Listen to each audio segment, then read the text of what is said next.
The cantina on Orbital Prime was the kind of place where killers came to drink and forget. The lights were kept low so that faces stayed hidden in shadow. The music was loud enough to cover whispered deals and quiet threats. Species from a dozen different worlds sat at tables scattered across the room, nursing drinks that would poison most other creatures. Nobody made eye contact. Nobody asked questions. It was the unwritten law of places like this. Oran sat alone in the corner booth, his scaled hands wrapped around a glass of fire wine. He was 7 feet tall when he stood, covered in dark green scales that had turned almost black with age. His eyes were yellow with vertical slits, and 3 long scars ran down the left side of his face. Those scars were a reminder of a fight he had won against a warlord 40 cycles ago. The warlord had not survived to tell his version of the story. In the mercenary world, Oran was a legend. They called him the Void Reaper across 12 star systems. His kill count had passed 300 confirmed targets, and the real number was probably twice that. Pirates changed course when their sensors detected his ship. Crime lords paid him whatever he asked because nobody wanted to be on his list. He had fought in wars, toppled governments, and walked away from battles that had killed everyone else involved. Tonight, he just wanted to drink in peace. The young who approached his table clearly did not understand how things worked. He was barely past his first molting, with bright blue scales that had not yet darkened with experience. His eyes were wide with excitement rather than the careful wariness that kept mercenaries alive. He wore new armor that had never seen real combat and carried weapons that were more expensive than practical. Oran did not look up as the young one stopped beside his table. He took a slow drink from his glass and waited. "You are Oran," the said. It was not a question. "The Void Reaper. I have heard stories about you since I was a hatchling." "Then you should know better than to interrupt my evening," Oran replied. His voice was deep and rough, like stones grinding together. The young mercenary did not take the hint. Instead, he slid into the seat across from Oran without being invited. "My name is, I just completed my first contract. A cargo theft in the outer reach. Clean work, no complications." Oran finally raised his eyes to look at the young fool. He saw ambition, arrogance, and the dangerous confidence that came from succeeding once and assuming it would always be that easy. He had seen that look on hundreds of faces over the years. Most of them belonged to people who were now dead. "Congratulations," Oran said without any warmth. "Now leave." Leaned forward, his excitement apparently immune to cold responses. "I want to hear about your greatest conquest. The stories say you once killed an entire strike team alone. They say you infiltrated the Hive Collective and assassinated one of their queens. Which was the most difficult?" Oran was quiet for a long moment. He turned his glass slowly in his hands, watching the amber liquid catch what little light reached his corner. When he spoke again, his voice had changed. It was softer now, almost tired. "Sit back and listen carefully, young one. I will tell you something more valuable than war stories. I will tell you about the only species in this galaxy that I will never take a contract against." His eyes widened with surprise and curiosity. He leaned back as instructed. "The Empire. Their warriors are said to feel no pain and fight until their hearts stop." Oran shook his head slowly. "The Hive Collective then. Their numbers are endless and they share one mind." Again, Oran shook his head. Thought for a moment longer. "The warlords, the silicon beings from the psychic hunters of Vila's Prime." "None of them." Oran took another drink and set his glass down firmly. "Humans never anger humans." The young stared at him for several seconds before a laugh escaped his throat. He quickly tried to stifle it when he saw that Oran's expression had not changed. "Humans?" said with disbelief still coloring his voice.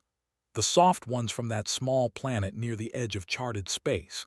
They have no claws, no natural armor, no venom. Their senses are weak compared to most species. They live such short lives that they barely have time to gain any real experience. Half the galaxy considers them a minor species barely worth noticing.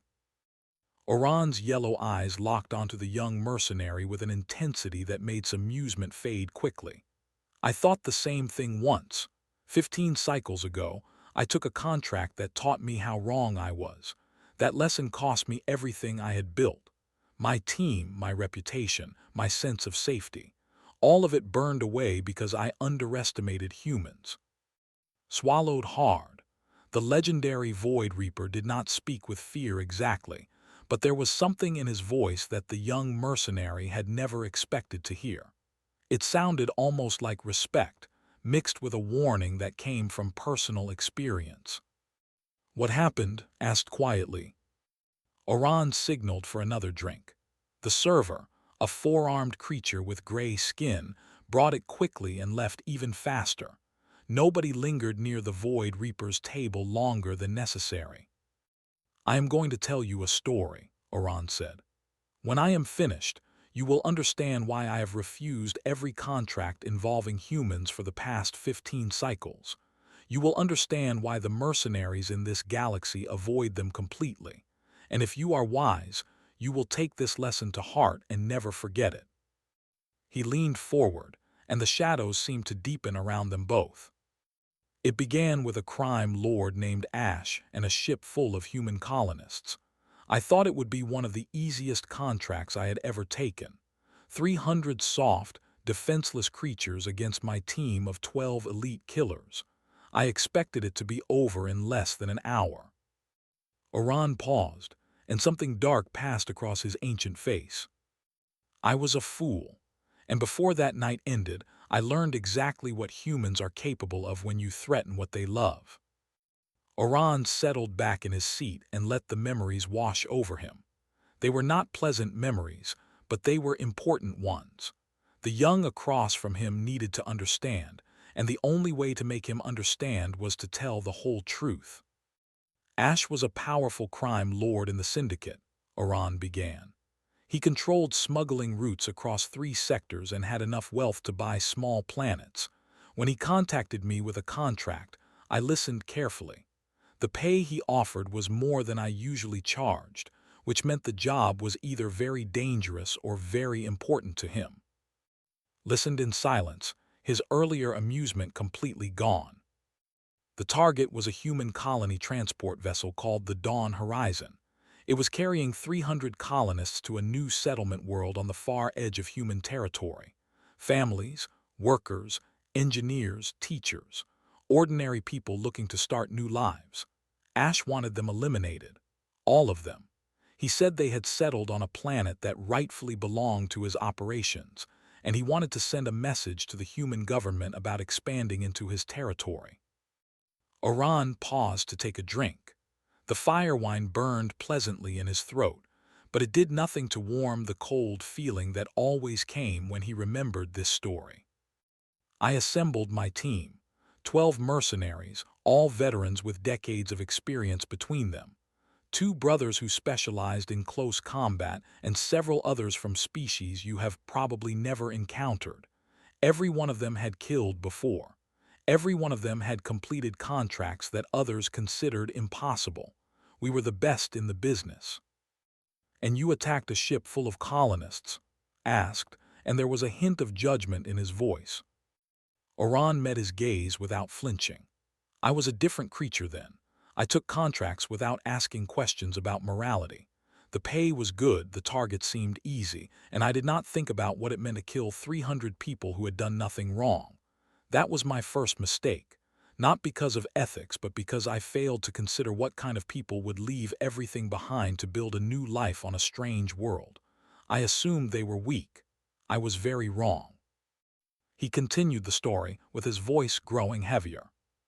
We intercepted the Dawn Horizon in deep space, far from any patrol routes. Our ship disabled their engines with precision strikes that left the rest of the vessel intact. We did not want to damage the cargo holds because Ash wanted their supplies as well as their deaths. The colonists had no military escort, no heavy weapons, and no way to call for help. They were completely at our mercy. "It sounds like an easy contract," said carefully. It should have been. Oran's face twisted with something that might have been bitter humor. We breached the cargo bay airlock and moved inside in standard formation. 2 scouts in front, heavy fighters in the middle, and our tech specialist watching our backs. We expected to find cowering civilians waiting to die. Instead, we found Price. The name seemed to carry weight, even after 15 cycles. He was a construction worker, just an ordinary human male who built structures for a living. He was 41 years old with a wife and daughter somewhere else on the ship. When we came through that airlock, he was waiting for us in the shadows. He had a welding torch that he had modified to produce a cutting beam, and he was wearing thick work gloves that let him use it as a weapon. Oran touched one of the scars on his face unconsciously. He killed 2 of my team in the first 10 seconds, burned through their armor before they even knew he was there. One of my brothers tried to bring him down, and Price fought him hand to hand while his own flesh was burning from plasma fire. He took wounds that should have killed him instantly, and he kept fighting. He kept moving toward us even after his legs gave out. He crawled across the deck with his body broken in a dozen places, still trying to reach us with that torch. His blue scales had gone pale. One human did all that. One human construction worker with no military training. He bought time for the other colonists to organize. He gave them precious minutes to arm themselves and prepare defenses, and he never stopped fighting until his heart finally gave out from blood loss. Oran leaned forward. That was when I learned my first lesson about humans. Their bodies are not weak. They are incredibly resilient in ways that make no sense to species like ours. They can sustain damage that would kill most creatures and continue functioning through sheer will. Their ancestors evolved on a world that tried to kill them constantly, and they became something that refuses to die easily. But he did die, pointed out. Yes, but he took 2 of my best fighters with him, and he gave his people time to prepare. When we pushed deeper into the ship, everything had changed. The colonists had sealed bulkheads, created choke points, and armed themselves with improvised weapons made from ship components. They turned a transport vessel into a fortress in less than 15 minutes. Oran finished his drink and stared at the empty glass. We still outnumbered them in terms of real fighters. We still had better weapons and armor, but the colonists did not behave like civilians. They did not surrender, they did not negotiate, and they did not run. They fought for every corridor, every room, every meter of that ship. Humans who had never held a weapon in their lives threw themselves at trained mercenaries to buy time for others to escape or regroup. Old ones, young ones, it did not matter. They all fought. Why? Asked, genuinely confused. Why would they not surrender? You would have killed them quickly if they gave up. Fighting only made their deaths more painful. Oran looked at him with something that might have been pity, because they were not fighting for themselves. They were fighting for each other, for their families, their children, their loved ones. Humans do not surrender when the people they care about are in danger. They become something else entirely, something that does not calculate odds or weigh the chances of survival. They become pure will focused on a single purpose. He shook his head slowly. I lost 4 more of my team clearing the lower decks, 4 veteran killers dead at the hands of farmers, engineers, and shop workers. By the time we reached the residential section, I was beginning to understand that we had made a terrible mistake. But the worst was still to come. In a storage compartment on Deck 7, I met a human female named Maria Santos, and she changed everything I thought I knew about courage. The cantina had grown quieter around them, or perhaps it only seemed that way because Oran's story had drawn so completely into the past. The young had stopped fidgeting and sat perfectly still, his bright blue eyes fixed on the legendary mercenary's face. Maria Santos was a schoolteacher, Oran continued. She was 42 years old, small even by human standards, and had never been in a fight in her entire life. She was traveling to the new colony world with her 2 children, a daughter who was 11 and a son who was 8. Her husband had died 2 years earlier from an illness, and she was starting over to give her children a better future. He paused, and something shifted in his ancient eyes. It was not quite pain, but it was close to it. We found them on Deck 7 in a storage compartment near the emergency pod bays. My remaining team had split up to clear the ship faster. I was with two others, a sharpshooter and one of my scouts. We had already killed dozens of colonists by then, and we were tired and angry from losing so many of our own. When we detected life signs behind the storage compartment door, we did not hesitate. We blasted it open and moved inside. Oran's clawed hand tightened around his empty glass. Maria Santos was standing in the middle of the room with her children behind her. The daughter was holding her younger brother's hand, and both of them were crying silently. They knew what was coming. They had heard the fighting, the screaming, the sounds of their friends and neighbors dying throughout the ship. They knew that the creatures standing in that doorway had come to kill them. "Did she beg for mercy?" asked quietly. "No," Oran's voice was firm. "She did not beg. She did not cry. She did not freeze or collapse or do any of the things that most species do when facing certain death. She looked at us with eyes that held no fear at all, only a cold and terrible determination. And then she spoke to her children without taking her gaze off of us."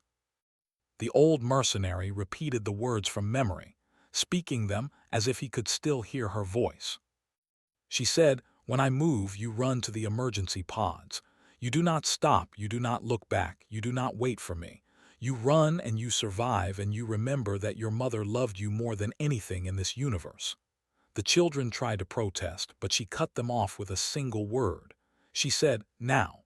And then she picked up a broken pipe from the floor and attacked us. Made a sound of disbelief. She attacked 3 armed mercenaries with a pipe. She did not attack to win. She attacked to buy time. There is a difference. Oran's eyes were distant now, lost in the memory. She threw herself at my sharpshooter before he could react. The pipe caught him across the face and shattered his optical implant. While he was screaming, she spun and drove the broken end into my scout's throat. He went down choking on his own blood. "A schoolteacher killed 2 of your team." She had no training, no experience, and no chance of survival, but she had something that trumped all of that. She had a reason to fight that went beyond her own life. Her children were running behind her, and every second she kept us occupied was another second they had to escape. She was not fighting to live. She was fighting to make sure they did.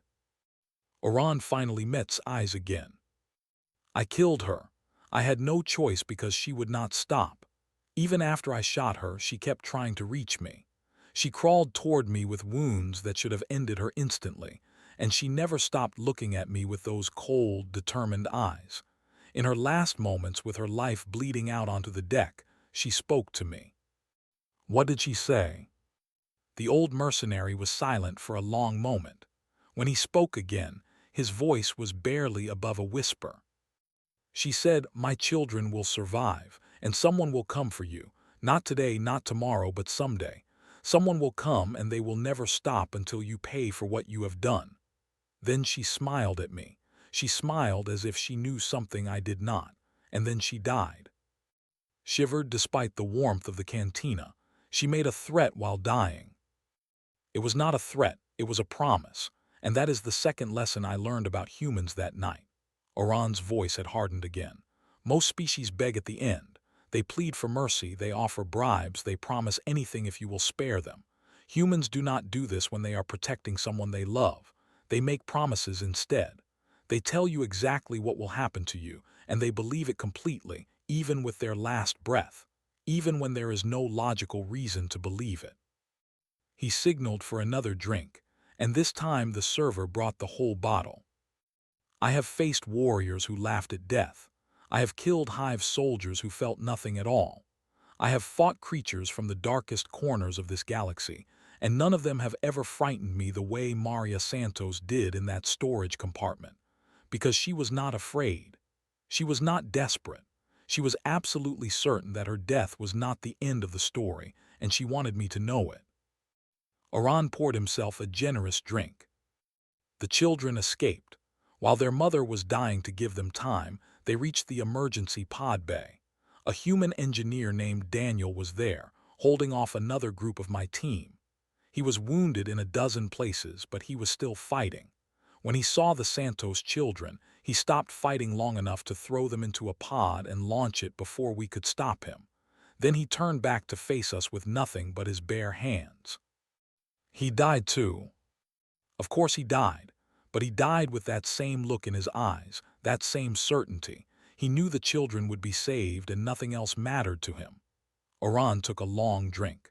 We finished clearing the ship after that. We killed everyone who remained, but the victory felt hollow in a way I had never experienced before. We had lost 8 of 12 team members against a ship full of colonists. And somewhere out there, 2 human children were floating in an escape pod, carrying memories of what we had done to their mother. But they were just children, said. What could they possibly do? Oran laughed, but there was no humor in it. That is exactly what I thought. They were traumatized survivors of a massacre. They would be rescued, given counseling, and eventually forget the details of that terrible night. They posed no threat to me or what remained of my team. We had completed the contract, and Ash paid us well despite our losses. He leaned forward, and his yellow eyes burned with intensity. I was wrong about that too, because I did not understand the third thing that makes humans so dangerous. They do not forget, they do not forgive, and they do not ever stop coming for the people who hurt them. The Santos children remembered everything, and they told everyone who would listen. And then the hunters came. Had forgotten about his own drink entirely. He sat motionless across from Oran, completely absorbed in the story that was unfolding. The cantina's background noise seemed to fade away as the old mercenary continued. The escape pod carrying the Santos children was recovered by a human patrol vessel 3 days after the massacre. The children were dehydrated, frightened, but alive. Medical teams treated their physical wounds quickly enough, but the psychological damage was deeper. They had watched their mother die protecting them. They had seen friends and neighbors slaughtered by alien mercenaries. Most species would have expected them to withdraw, to try to forget, to bury the trauma and move on with their lives. Oran shook his head slowly. Humans do not work that way. The Santos children did not want to forget. They wanted justice, or perhaps they wanted revenge. With humans, the line between those two things is often very thin. The girl, who was only 11 years old, gave detailed descriptions of every mercenary she had seen on that ship. She described our armor, our weapons, our species, our physical features. Her brother added details she had missed. Together, they provided enough information for human investigators to begin identifying us. But you were on the other side of the galaxy, pointed out. How could human authorities possibly reach you? I asked myself the same question. I assumed that even if they knew who we were, the practical challenges of pursuing us would make it impossible.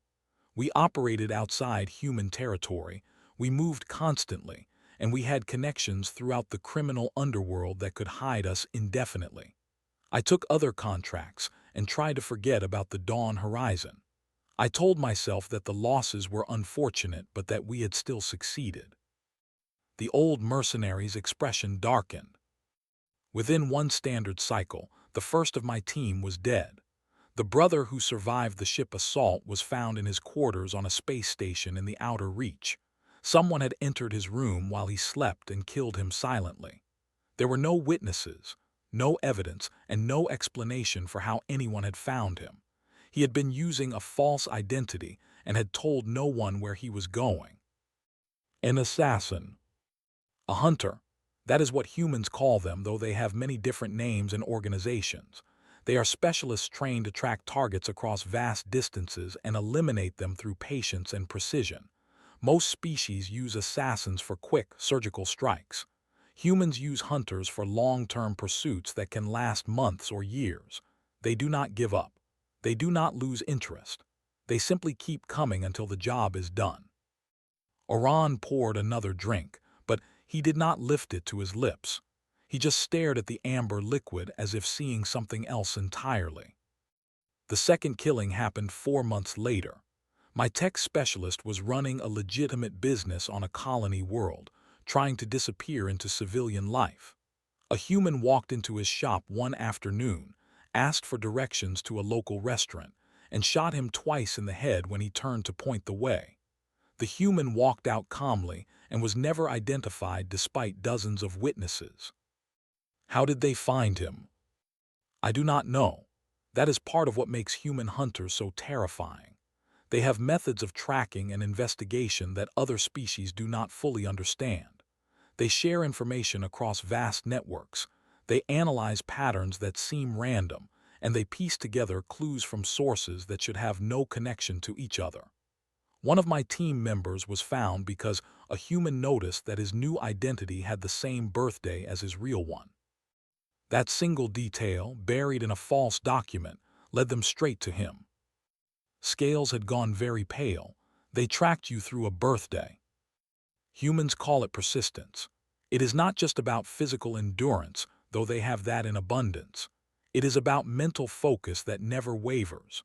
A human hunter will spend months reviewing data, following leads that go nowhere, and starting over from the beginning when necessary. They treat the hunt as a puzzle that must be solved, and they do not rest until every piece is in place.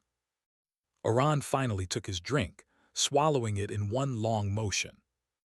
Over the next 3 cycles, every surviving member of my team was found and killed. The hunters tracked them across dozens of star systems, through false identities, past bribed officials, and around every obstacle we put in their way. Some of my team tried running. They died tired. Some tried hiding. They were found anyway. Some tried fighting back, setting traps for the hunters who were following them. The hunters adapted, learned from each failure, and came back with new approaches. Did any of them survive besides you? No, I am the last one. Oran's voice was flat. And I only survived because the hunters decided to let me live. That is perhaps the most disturbing part of this entire story. I did not escape because I was smarter or faster or luckier than the others. I survived because a human chose to spare me, and she had very specific reasons for that choice. The old mercenary's hand trembled slightly as he refilled his glass. Her name was Grace Palmer. She had been tracking me for 2.5 cycles by the time she finally caught up with me. I had moved constantly during that time, never staying in one place for more than a few weeks, never using the same identity twice. I abandoned my ship, my equipment, and most of my wealth just to stay ahead of her. I knew she was out there. I could feel her getting closer with each passing month. You felt her. When you are being hunted by humans, you learn to recognize the signs. Contacts who stop answering your calls because they have been questioned. Safe houses that suddenly feel less safe. Information networks that go quiet without explanation. The hunters do not just pursue their targets directly. They dismantle everything around them, piece by piece, until there is nowhere left to run.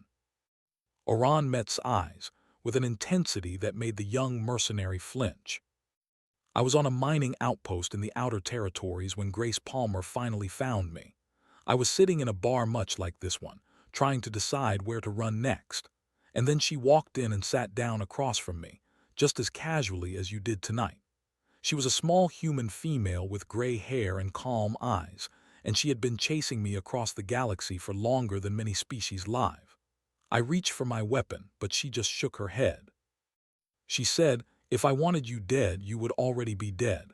I have had 6 clear opportunities in the past month alone. I am here to talk." Oran's voice dropped lower. And then she told me why I was still alive. The memory of that meeting was as clear to Oran as if it had happened yesterday instead of 15 cycles ago. Grace Palmer's face was burned into his mind with perfect clarity. She had been old by human standards, with gray hair pulled back from a weathered face and eyes that had seen more death than most soldiers. But she had moved like someone half her age, and her hands had never strayed far from the weapon at her hip. She sat there in that mining outpost bar and explained everything to me, Oran told. She told me how the Santos children had provided descriptions that led to our identification. She told me how human intelligence networks had tracked our movements across the galaxy. She told me how many hunters had been assigned to our case, and how they had systematically eliminated every member of my team over the previous 3 cycles. And then she told me why I was different. Leaned forward. Why were you different? Because the Santos children asked for me to be spared. Oran's voice was heavy with something that might have been shame. They were 15 and 12 by then, old enough to have opinions about what should happen to the creature who killed their mother. The human authorities gave them a choice. They could have Grace Palmer execute me just like the others, or they could choose a different kind of punishment. The old mercenary stared at his drink without touching it. The daughter, whose name I later learned was, sent a message through Palmer. She said that death would be too easy for me. She said that her mother had sacrificed everything to save them, and that sacrifice deserved more than a quick execution. She wanted me to live with what I had done. She wanted me to spend the rest of my long life remembering her mother's face and knowing that humans had taken everything from me except the ability to feel guilty. She wanted you to suffer. She wanted me to remember. There is a difference, though I did not understand it at the time. Oran finally looked up from his glass. Palmer explained it to me in simple terms. She said that humans have a concept called a grudge. It is like anger that never fades, a wound that never heals. When someone hurts a human deeply enough, the grudge can last their entire lifetime. Some humans pass grudges down to their children, keeping the memory of an offense alive for generations. But the children chose to let you live. That does not sound like a grudge. You misunderstand. The grudge is not against me specifically. The grudge is against anyone who would harm the people humans love. By letting me live, the Santos children turn me into a message. Every time another mercenary sees me and hears my story, they learn what happens when you anger humans. Every time I refuse a contract against human targets, I prove that even the Void Reaper fears what they can do. Oran leaned back in his seat with a tired sigh. Palmer told me something else before she left that bar. She said that humans have been fighting each other for their entire history. Long before they reached the stars, they were waging wars against each other on there. They have spent thousands of years developing methods of hunting, tracking, and killing each other. The skills they use against alien targets are the same skills they perfected on themselves. She said, "We are the most dangerous predators on our planet, and we made ourselves that way. Every other species evolved to survive their environment. We evolved to survive each other. Do you understand what that means? It means we have been training for this since before we discovered fire." Swallowed hard. What happened after she left? Nothing. She stood up, nodded to me once, and walked out of that bar. I never saw her again, but I felt her watching me for months afterward, making sure I understood the lesson. I have not taken a contract against humans since that day. I have refused offers worth more than you will earn in your entire lifetime. When other mercenaries ask me why, I tell them the same thing I am telling you now. The old mercenary stood slowly, his massive frame unfolding from the booth with the careful movements of someone who had lived long enough to respect his body's limits.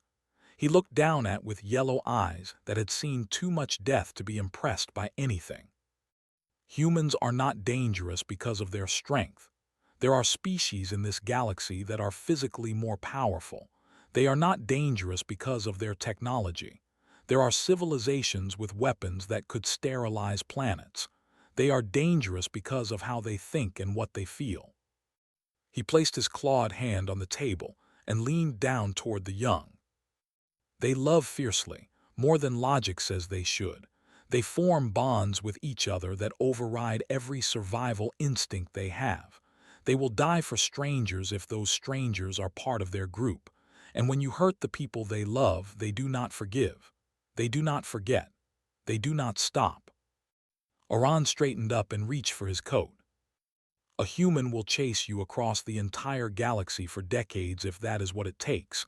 They will sacrifice everything they have to find you. They will pass the hunt to their children if they die before completing it themselves. Time means nothing to them when they have been wronged. Distance means nothing. The odds of success mean nothing. They simply keep coming forever until the debt is paid. He began walking toward the exit, then paused and looked back at one last time. Take any contract you want, young one. Fight thee if you think you are strong enough. Raid hive ships if you do not mind the numbers against you. Challenge the warlords if you have a death wish. All of these enemies will kill you quickly if you fail. They will end your life in battle or leave you alone if you escape. His voice dropped to a low growl that carried across the suddenly quiet cantina. But never ever anger humans, because they will find you. No matter where you run, no matter how well you hide, no matter how many cycles pass, they will find you and they will make you pay. And if you are very unlucky, they will let you live just long enough to understand what you have lost. Oran turned and walked out of the cantina without another word. The door closed behind him, and the noise of the bar gradually returned to normal. Species from a dozen different worlds went back to their drinks and their conversations, paying no attention to the young sitting alone in the corner booth. Stared at the empty seat across from him for a long time. He thought about his first successful contract and how proud he had been of himself. He thought about his plans to become a legendary mercenary, feared across the galaxy. He thought about all the stories he had heard about the Void Reaper and how none of them had prepared him for this. Then he pulled up his and began searching through his list of potential contracts. He found 3 that involved human targets and deleted them immediately. The pay was excellent, the risks seemed manageable, and the clients were reliable. None of that mattered anymore. He ordered a drink, raised it to his lips with a slightly trembling hand, and made a silent promise to himself that he would never forget what he had learned tonight. Some lessons were too important to ignore, even for a mercenary who thought he understood how the galaxy worked. Especially when the teacher was the only survivor of a mistake that had cost everyone else their lives.